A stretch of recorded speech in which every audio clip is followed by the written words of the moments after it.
Magandang araw sa ating lahat. Ngayon ay ating tatalakayin ang tungkol sa simulain sa pagsasalin.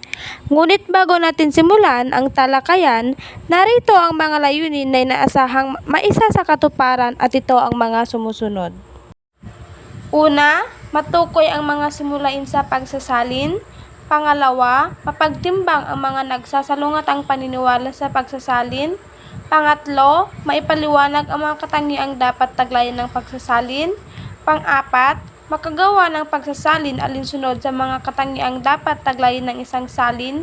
At ang panghuli ay matalakay ang mga kahalagahan ng pagsasalin. Ngayon ay pakinggan naman natin ang pahayag ni Eugene Naida 1964 tungkol sa pagsasaling wika. Ayon sa kanya, ang pagsasalin ay paglalahad sa tumatanggap na wika ng pinakamalapit na natural katumbas ng mensahe ng simulaang wika. Unay sa kahulugan at pangalaway sa estilo. Ibig sabihin, ang pagsasaling wika ay kailangang malapit sa kahulugan nito upang di mawala ang kanyang diwa, gayon din ang estilo, sapagkat mahalaga ang natural at orihinal nitong definisyon upang mapanatili ang kahulugan at isasaling wika. Ayon naman kay Theodore Savory 1968, sinasabi niya na ang pagsasalin ay maisasagawa sa pagtutumbas na nasa likod ng pahayag na verbal. Ibig sabihin, ang pagpapakahulugan sa ibang wika, hindi sa salita, kundi sa pinakamalapit nitong definisyon na mailalapat sa idiomatikong pahayag. Dito naman kay Peter Newmark 1988, ang pagsasaling wika ay ang pagbibigay kahulugan sa ibang wika na malapit din sa mensaheng nakalahat at hindi ibig sabihin na iibahin mo ang diwa nito sapagkat kung isasalin mo ito sa ibang wika, magbabago na rin ang kahulugan niya. Sapagkat ang tungkulin lamang ng tagasalin ay isalin sa ibang wika ang akda at hindi ang baguhin ang mensahe nito.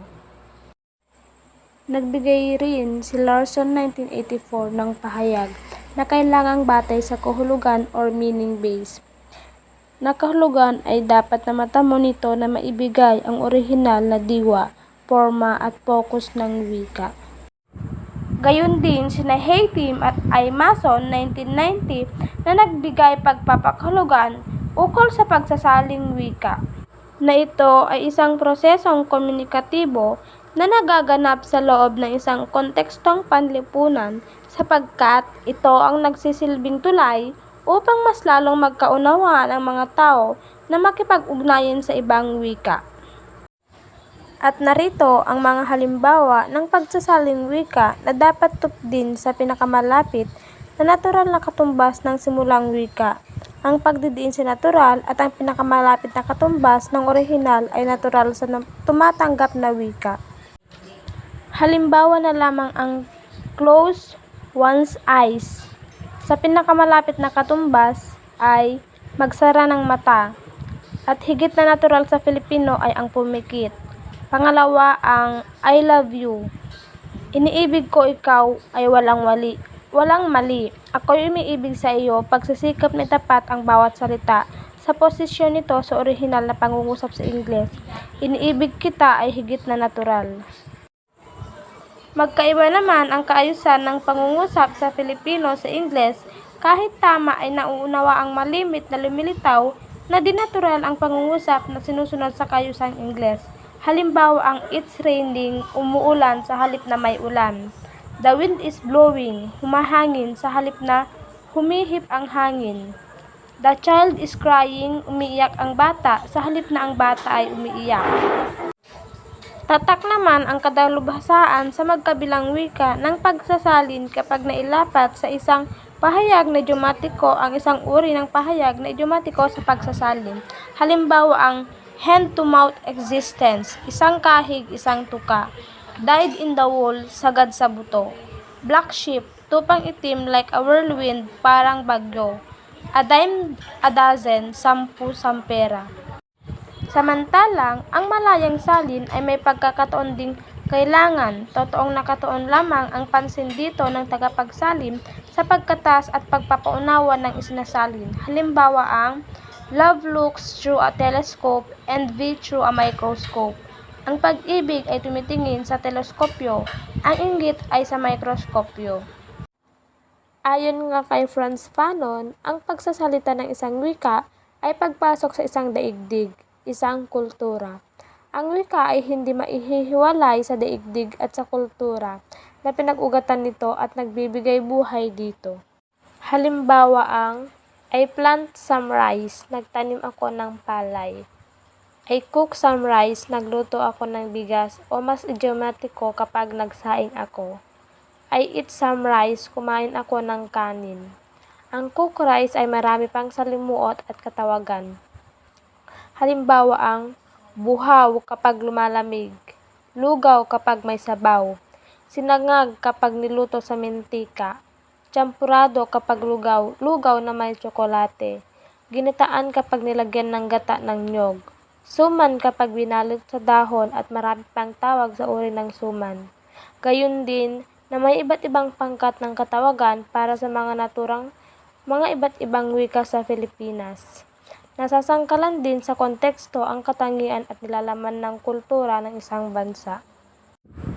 Dakuan kaagad natin ang ilang mga nagsasalungatang paniniwala hinggil sa pagsasalin. Ngunit bago iyan ay bigyang linaw muna natin ang tungkol sa sining at agham. Sa Ingles, ito ay ang art at science. Batay sa pagpapakahulugan ni Webster tungkol sa sining, ito ay nakatuon sa kagandahang resulta ng malikhaing imahinasyon, samantala ang agham ay resulta ng sistematikong proseso sa pagmamasid, pag-aaral at eksperimentasyon. Ibig sabihin, ang dalawang ito ay nangangailangan ng skill, kahusayan ng karunungan. Kung ating iisipin, saan nga ba ang mas mabuti, ang sining o ang agham? Ang dalawang ito ay parehong mahalaga sapagkat anumang estilo sa pagsasalin basta na ibibigay o napalilitaw nito ang diwa ay masasabi nating kapakinapakinabang dahil sa kasiningan at kaaghaman ng mga ito. Nagbigay naman ng pagpapakahulugan si Naida ukol sa pagsasaling wika na ito ay isang agham. Ang agham ng pagsasaling wika o science of translating ay hindi maiiwasang mapasuong sa aspeto ng paglalarawan. Ibig sabihin, sinasabi niyang ang pagsasaling wika ay isang agham dahil pag-aralan ng husto ang pagsasalin upang mapahalagahan o mapanatili ang makasining na aspekto ng pagsasaling wika. Ang pahayag ni Naida ay sinalungatan naman ni Savory na ang pagsasaling wika ay isang sining sapagkat ang pagpipintan o ang maling kulay o laki ng isang guhit ay katumbas ng isang maling salita sa pagsasaling wika. Dahil anumang kulay, guhit, sukat o proporsyon ay maaaring makasira upang maiba ang kahulugan o nais ipahiwatig nito. Nabanggit niya rin dito na ang bihasang tagapagsalin ay mapamaraan, halimbawa na lamang sa pagpipintura. Maaari siyang magkamali, subalit nabibigyang katuturan pa rin ito upang maiaayos sa definisyon nito o landas. Ayon kay Savory, ang literal na salin ay hindi literal na literal o isa-isang pagtutumba sa mga salita sa orihinal na teksto, kundi kalimitan ay balangkas ng mga parirala o pangungusap sa isinasaling teksto ang inililipat. Sumunod ay ang himig orihinal o himig salin. Sa pagsasaling wika ay kailangang ito ay nagtataglay pa rin ng himig orihinal sapagkat napapanatili nito ang tunay na diwa at mas pinaniniwalaan ng mga mambabasa ang paggamit ng idiomatikong pahayag na tunay. Kung sa himig salin naman, ang Ingles to Filipino ay itinatagalog lamang ang salita at hindi na nagiging matapat sa orihinal nitong himig. Sa pagsasaling wika, ano nga ba ang dapat sundin? Ang estilo ng author o estilo ng tagasalin? Sa pagsasalin ay lagi nating isipin na kailangan nating maging matapat sa pagsunod sa estilo ng author dahil sila ang tunay na lumikha ng isang teksto at ang layunin lamang ng tagasalin ay isalin sa ibang wika ang orihinal na gawa ng author at hindi natin kailangang pumasok sa teritoryo ng author dahil wala tayong karapatan upang ibahin ang kanyang gawa. Ang pagsasalin sa ibang wika lamang ang ginagampanan ng tagasalin. Sa pagsasalin, anong panahon nga ba ang dapat sundin? Ang panahon ng author o panahon ng tagapagsalin? Sa pagsasaling wika, ay dapat niyang alam kung ano ang interes ng mambabasa. Halimbawa na lamang sa aklat ni Don Quixote 1605 na ginamit ni Savory. Ang salin na kung may salin noong nakaraang panahon ay nararapat lamang na may salin sa kasalukuyan upang maging interesante ang mga mambabasa dahil kung isasalin sa makalumang panahon ay maboboring o aantukin ang mga mambabasa marahil magkukunot noo sila dulot ng mga kaisipan noong unang panahon.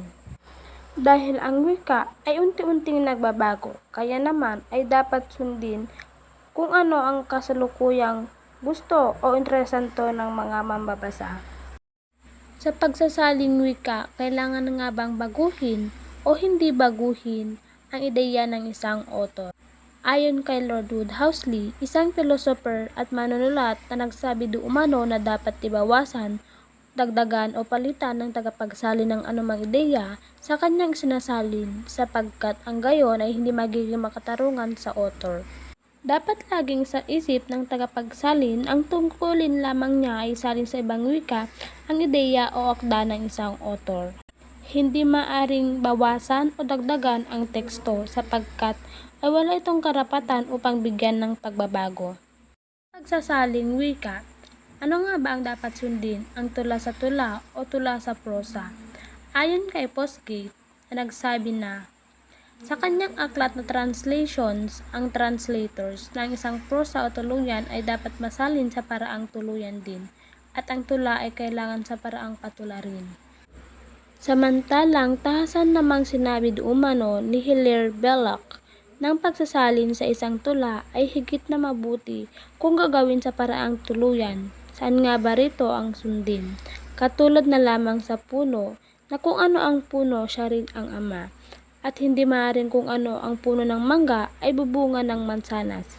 At dito pa lamang ay mas mabuti kung ano ang diwa ng mensahe ay siya rin ang salin at hindi pwedeng baguhin ang kahulugan nito.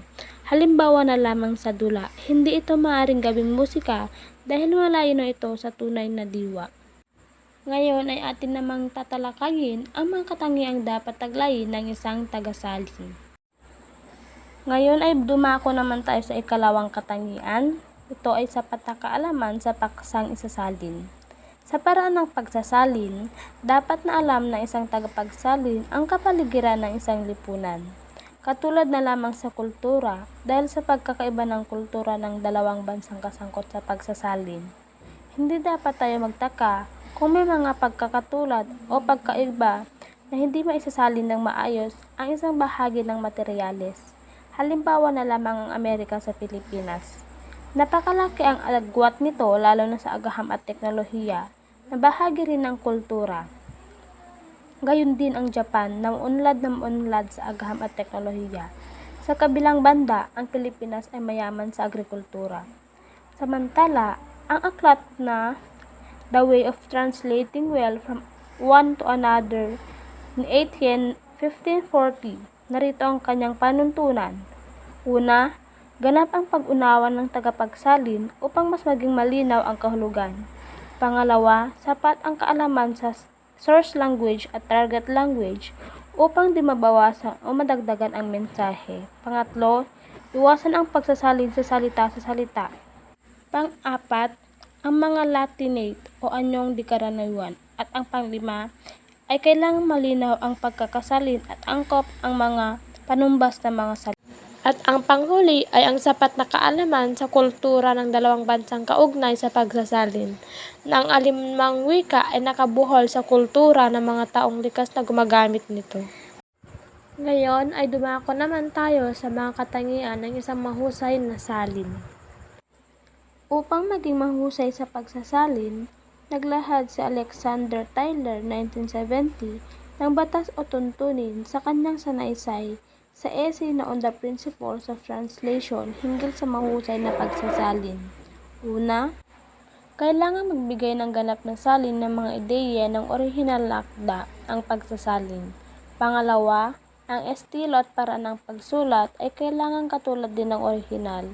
Pangatlo, ang pagsasalin ay kailangang kinapapalooban ng lahat ng kaluwagan ng orihinal na akda. Ayon pa sa kanya, ang kahusayan ng orihinal na akda ay ganap na pagsasalin sa ibang wika na malinaw na mauunawaan at ramdam ng target na mambabasa na parang pagmamay-ari ang wika na isinasalin sa orihinal na akda.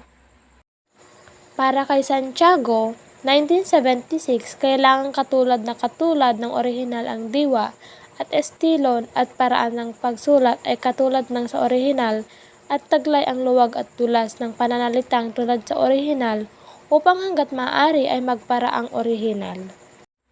Samantala, sinabi naman ni Naida 1976 na kailangang mapagtagumpayan na matamo ang layuning maipahatid ito sa kinaukulang target.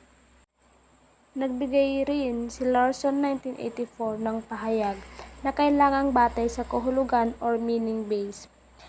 Na kahulugan ay dapat na matamo nito na maibigay ang orihinal na diwa, forma at focus ng wika. At ang huli ay ang kahalagahan ng pagsasalin. Una ay ang pagpapalaganap ng kaalaman o kaisipang nakapaloob sa akda. Pangalawa, pagbibigay liwanag sa kasaysayan at kultura ng ibang bansa o panahon. Pangatlo, pagpapakilala sa mga bagong mambabasa ng isang akdang itinuturing na makabuluhan sa isa o ilang tao. At ang panghuli ay higit na magkakaunawaan at nagkakadamaan ng interaksyon. Bilang conclusion, sa pagsasalin ay isa lamang ang hangarin ng tagapagsalin at ito ay isa rin lamang sa ibang wika, ang teksto, at hindi nararapat na baguhin ang definisyon, nilalaman o diwa nito. At kailangang maging responsable sa pagsasalin upang maging maayos ang diwa nito. Kung ano ang estilo sa orihinal ay ganoon din sa ibang wika.